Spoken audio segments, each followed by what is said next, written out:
time for us to be at the docks. Let's go! The arrival schedule says ship stopover, 1 person. Does that mean we're only welcoming 1 guest today? Look! That figure on the wharf! It looks like Kazuha!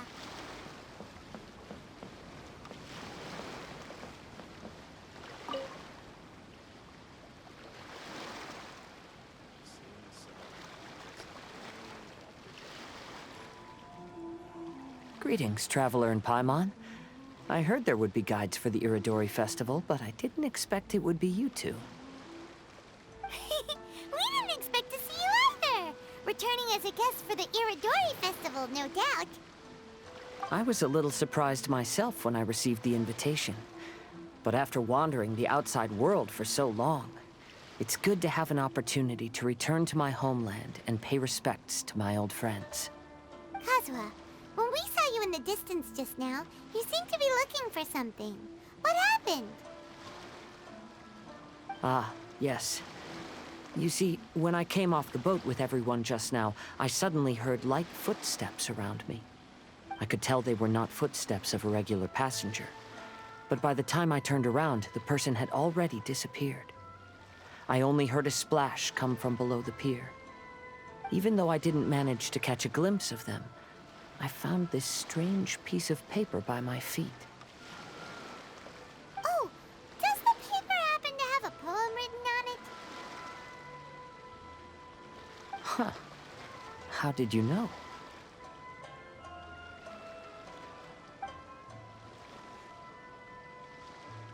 Fascinating. It's almost hard to believe such things could happen.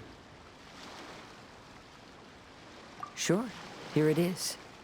Please, have a look.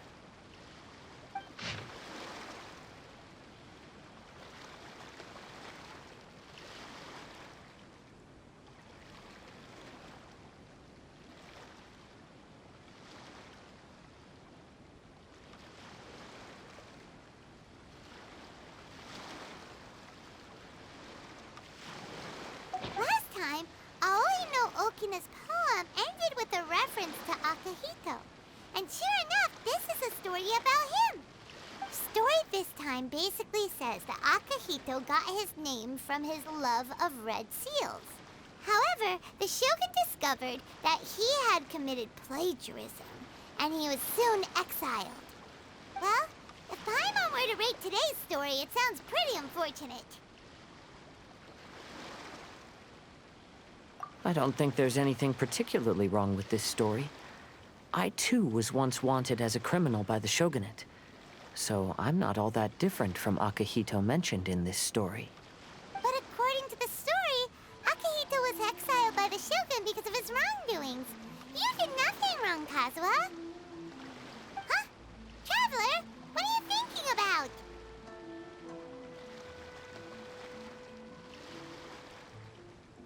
Ah, by the way, you mentioned that your friend has been struggling because he's unable to sign his name quickly, right? In Liyue and Inazuma, there is a saying, that which has been stamped has also been signed. Perhaps using a seal could be a feasible solution.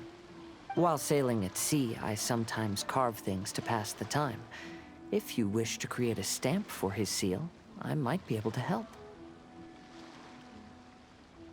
Wow, that's an idea! Quick, let's go tell Albedo!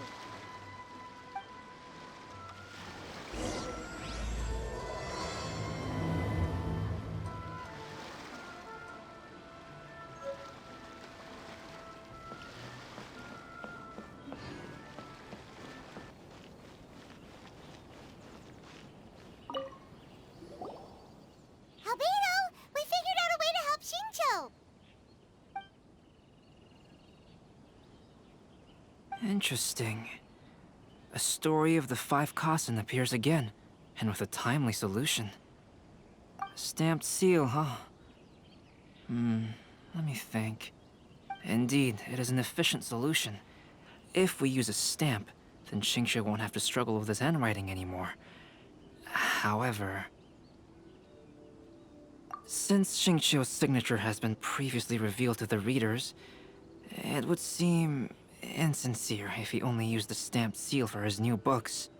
But I have another idea. Using a seal is a part of it, of course. Let's go to Ouya restaurant now to discuss my idea with everyone.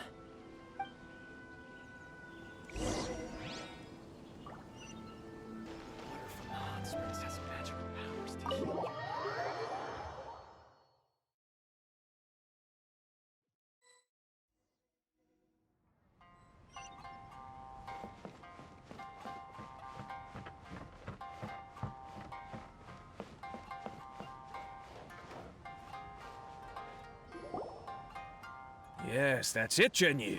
Your writing has greatly improved today, which means yesterday's intensive training was effective. My apologies, but I simply can't do it anymore.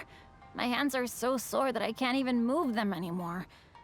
I should have known better than to read novels during calligraphy class. You just had a 10-minute break. Come on, you can do this. When it comes to pushing a deadline, there's no one more brutal than Mr. Hirayama. No wonder Lady Yai would always send the editorial director to handle troublesome authors. Whoa, this is getting scary. It hasn't even been that long and Shincho's already zombified. Mr. Hirayama, we found a solution that might just solve our dilemma. In both Liyue and Inazuma, seals are widely used as the equivalents of a signature. If we use a stamp to leave the author's seal on the books, then we could make the signature process a lot easier. Of course, a seal on its own is not enough. So, I propose that each signature consists of 2 parts. First, we'll use a personalized seal. We can simply carve one using Chenyu's signature as the design. In addition, I'll also design a simple but elegant pattern that's easy for Chenyu to write. That way, he will only need to draw a simple pattern on each book. Let me think. All right, I think that would work. Not only does it still involve the author's own handwriting, but the result should be very beautiful as well. So, what you mean to say is, I've been saved from this predicament? Mr. Hirayama, it suddenly occurred to me that the reason we gave up on live book signings previously was because it would take too long for the author to sign each book. But if we adopted Calx's proposed method, we might have enough time to do signatures at the live event. And if all the authors signed their books in the same fashion, then Genyu's signature wouldn't look out of place. If you think it's feasible, I would certainly be happy to design signatures for the other authors as well. Yes, and you may leave carving the stamps to me. In that case, I shall contact the other 2 authors participating in the new release event. It is a great honor to use a signature designed by Calx. My pen name is quite complicated and isn't suitable for signing events. However, if we implement this new format, then it'll be a dream come true for me as well. Great! Looks like everyone's on board with the idea. I'm sorry to have kept you busy for so long, Jinyu. Please, take the next few days to have a good rest. We'll handle everything from here. The books that Jinyu already signed can be used as special prizes in future events held by the Eye Publishing House. We did it! The event is saved! Thanks to everyone's efforts, Onodera and I are finally free of that mess. That's right! You're finally free, Shincho! Maybe you should step outside for some fresh air.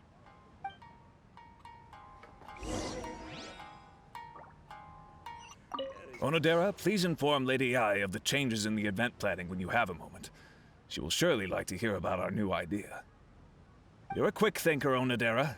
As long as you exercise a little prudence, you'll be able to achieve great things in the future. Got it. Thank you very much, Mr. Hirayama. I suppose this is all a blessing in disguise, isn't it? I'm sure readers will be thrilled to hear that the release event will also have a book signing.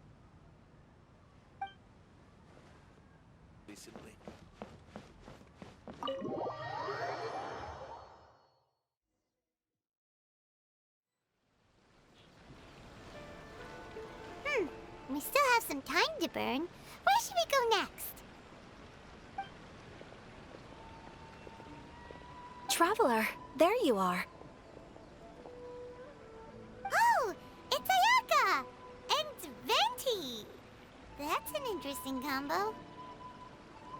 I I was just going to the festival venue to prepare the Ikebana lesson when I found a strange piece of paper on a flower stand. This bard just happened to be close by at the time. He informed me that you've also found similar papers recently. As such, we came together to find you two.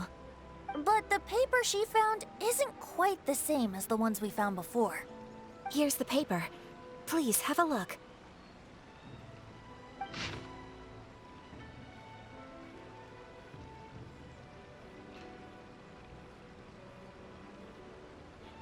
Huh. All the poems we found before were roughly the same length. But this one is only 2 lines.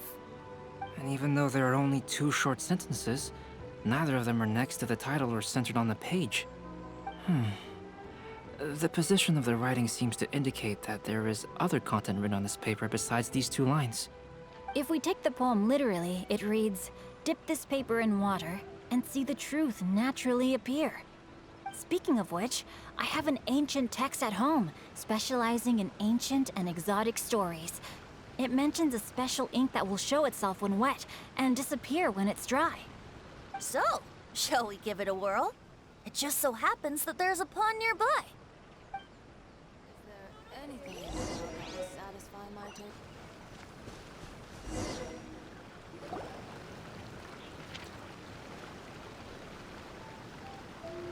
Wow, look!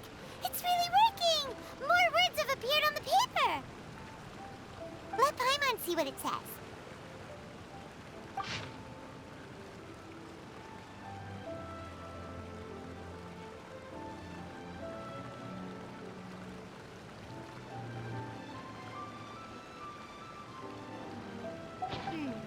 Story says that after Sumizomi got the collection of poems from Akihito and put them into a stream of water, the plagiarized words in the poem became blurry.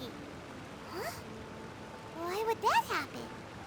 You see, Paimon, in the past, when printing was not yet well developed, handwritten text could easily become smudged in books when exposed to moisture. To ensure the text lasted longer, they'd either write using a special ink or coat the paper's surface with a waterproof coating once the writing was finished. Such special inks are time-consuming and laborious to produce, and the waterproof coating could also prove just as difficult.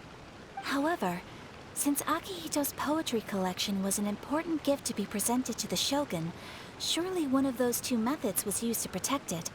But as for the plagiarized poems, not only would they lack Akihito's seal, but the words would also react differently when exposed to liquid. Which means Akihito didn't plagiarize his work. He was set up! Yes, it appears that this is the truth that Sumizome's story is trying to convey.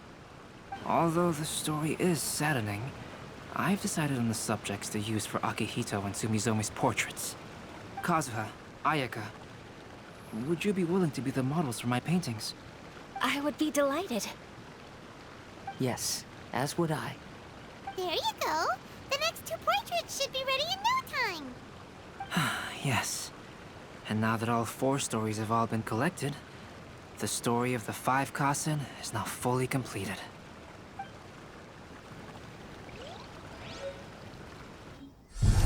Long ago, Inazuma had 5 legendary poets. People bestowed upon them the title of the 5 Kasen. One year, the poet Suiko made his way to Tenshukaku and presented the Kasen's work for the shogun's perusal. But a page from the works of Aoi no Okina had been torn out, and Suiko was questioned regarding the matter. Suiko pleaded guilty. He admitted to drinking at the tavern the night before, and vaguely recalled a mysterious figure approaching while he was intoxicated. That figure was none other than Aoi no Okina himself. This turn of events had begun with an unnamed individual, under whose coercion, Aoi no Okina was forced to take drastic measures to retrieve a page of poetry. He knew nothing of this individual's true intentions. All he knew was that the poem had to do with an old acquaintance, Akihito. Akihito had once belonged to the 5 Kasen. Each poem he composed, he marked with a scarlet red seal, hence the Aka in his name. Such a distinguished writer was he, and yet one of the poems he had submitted the previous year was found to be plagiarized. Akihito was exiled for his crimes, and only 4 of the 5 Kasen remained. Sumizome went over Akihito's poems and noticed that the plagiarized poem lacked his seal. She immersed his poetry in a stream nearby, and only on the plagiarized poem did the ink run.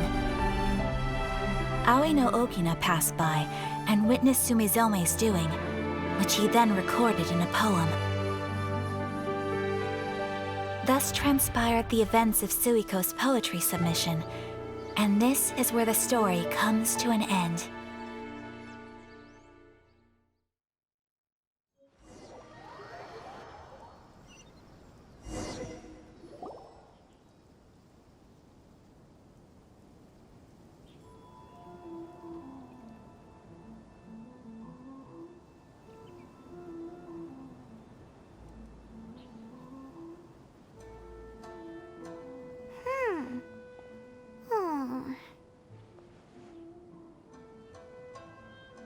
Yeah.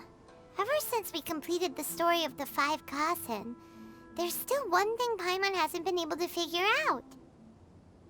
One of the 5 Kasen is called Kuronushi, right?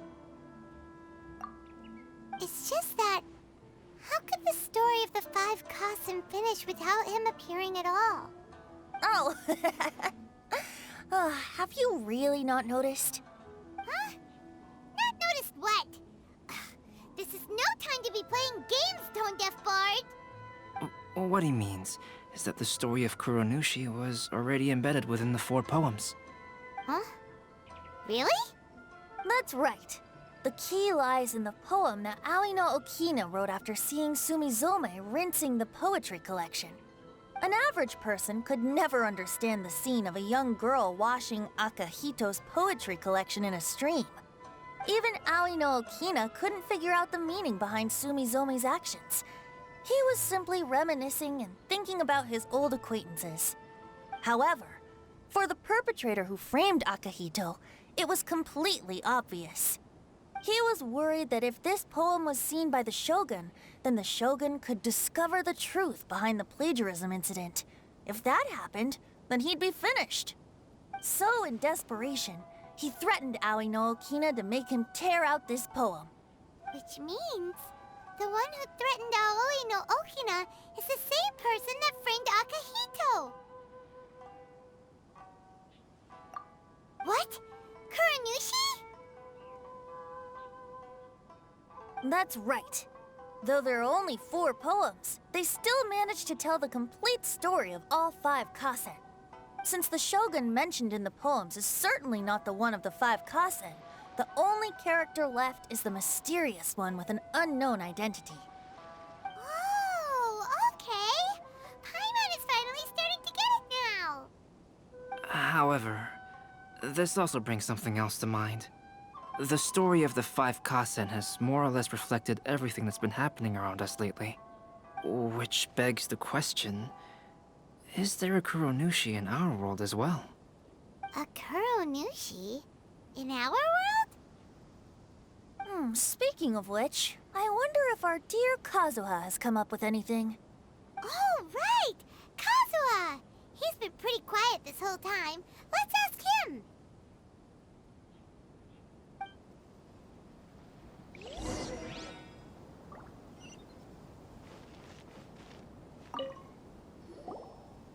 Hey, Kazuha! Are you okay? You've been standing in front of this blank canvas for a while, and you don't look so good. Apologies for making a wild assumption, but has the story of the 5 Kasen reminded you of anything? Yes. A few things did come to mind, actually. However, they were nothing more than some past incidents regarding my family. I don't mind sharing the stories, but I'd prefer not to bring you any more trouble. Hey, we're all friends here, Kazuha. You can always tell us whatever's on your mind. Kaidehara, please forgive my assumption, but perhaps you were thinking of the Raiden Gokuden? The Raiden Gokuden? What's that? It appears that Miss Kamisato and I were thinking of the same thing. But it also has much to do with the Yashiro Commission. It would be improper to speak of it here without the consent of Miss Kamisato. It's fine. Those of us here are all trustworthy, so there isn't any harm in it. However, this matter is somewhat complicated and may be difficult to explain. Let me start with the Raiden Gokuden. As you all know, the Yashiro Commission's primary purpose is managing ceremonial and cultural affairs, and Inazuma's art of forging swords is a very important part of our culture. The Raiden Gokuden were once the top 5 schools of the forging art in Inazuma.